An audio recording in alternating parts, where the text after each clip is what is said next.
ସବୁବେଳେ ମୋ ମନରେ ଗୋଟିଏ ପ୍ରଶ୍ନ ଆସେ ଯେ ପୁଅ ଯଦି ଉତ୍ତରାଧିକାରୀ ହେଲା ତେବେ ଝିଅ କାହିଁକି ନୁହେଁ?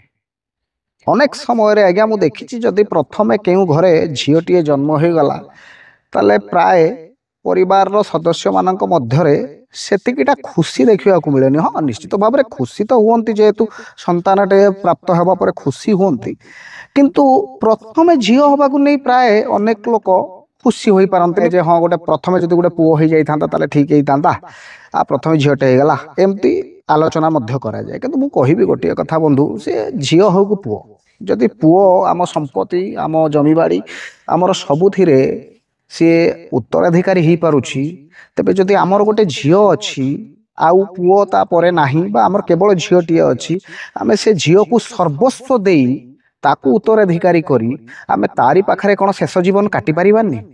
ଏ ମାନସିକତାକୁ ଆମେ କେତେ ଦିନ ପର୍ଯ୍ୟନ୍ତ ଏମିତି ନେଉଥିବା ଯେ ଝିଅ କାହିଁକି ପ୍ରଥମେ ହେଇଗଲା ବା ଝିଅଟେ ହେଲା ଭାରି ମନ ଦୁଃଖ, ପୁଅଟେ ହେଇଥିଲା ଘର ସମ୍ଭାଳିଥାନ୍ତା, ପୁଅଟେ ହେଇଥିଲେ ଏଇ ଜମିବାଡ଼ି କଥା ବୁଝିଥାନ୍ତା।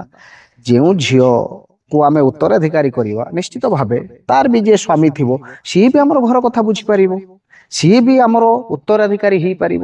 ତା ମାନେ ନୁହେଁ ମୁଁ ଘର ଜଇଁଆ କଥା କହୁନି, ଏଠି କହିବାର ଅର୍ଥ ହେଉଛି ଯେ ଗୋଟେ ଝିଅକୁ ମଧ୍ୟ ଆମେ ସମାନ ଅଧିକାର ଦେବା ଏବଂ ସମାନ ଦାୟିତ୍ୱ ଦେବା, ଯେମିତି ସେ ଉଭୟ ଦୁଇ କୂଳର ହିତା ହେଲା ଭଳି ଶାଶୁ ଶ୍ୱଶୁରଙ୍କ ସହିତ ତାର ବାପା ମାଙ୍କ କଥା ମଧ୍ୟ ବୁଝିପାରୁଥିବ। ତାପରେ ସିନା ଯାଇ ଆମର ମାନସିକତା ପରିବର୍ତ୍ତନ ହେଲା ବୋଲି ଆମେ ଜାଣିପାରିବା। ଏଇ ତ ଜୀବନର କଥା।